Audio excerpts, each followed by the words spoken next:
Hey, beautifuls. It's me, Keisha, with Beautiful Imperfections. Thank you so much for joining me tonight.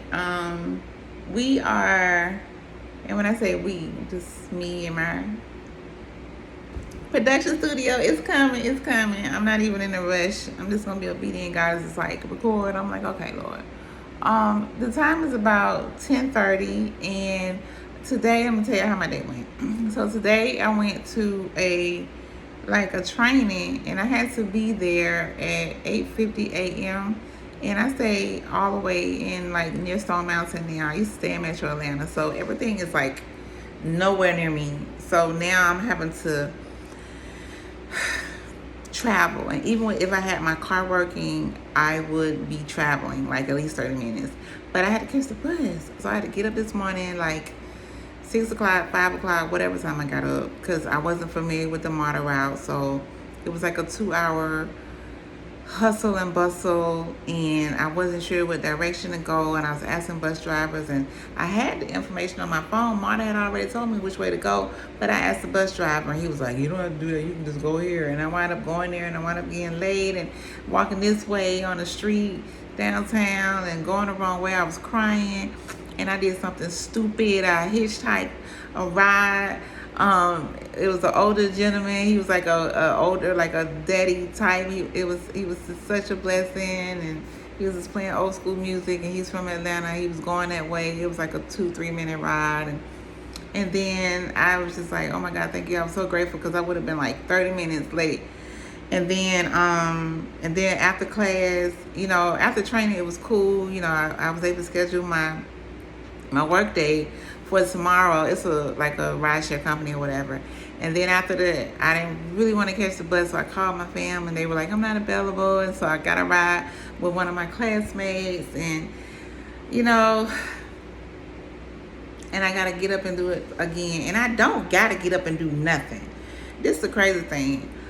I told the Lord when I left my job last year in May, I said, Lord, he asked me, what do you want to do? I said, I just want to do ministry, and I want to do entrepreneurship. And the fact that I am getting a job and putting myself out there, I am am I doing your will? Am I literally, is this what I'm supposed to be doing, Lord? I'm kind of questioning myself, is this what I'm supposed to be doing? Because it just seemed it's a lot.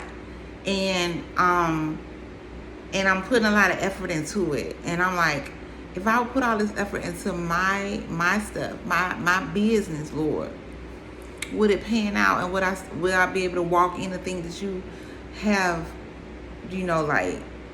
put on my heart to do, I love ministry. I do outreach ministry. I travel with a Christian hip hop or Christian label. I do things in the community, but I'm like, Lord, I need my car. Because I don't like to rely on people. And God is just record. He's do your content. He's push your catering and your crafty business. And I'm like, oh, I'm just not. I'm like, well, I need money to get this, Lord, and I need this and that, and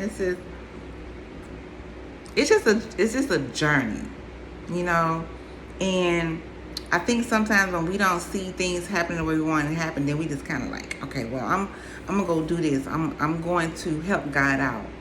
And if we could just really just chill and just really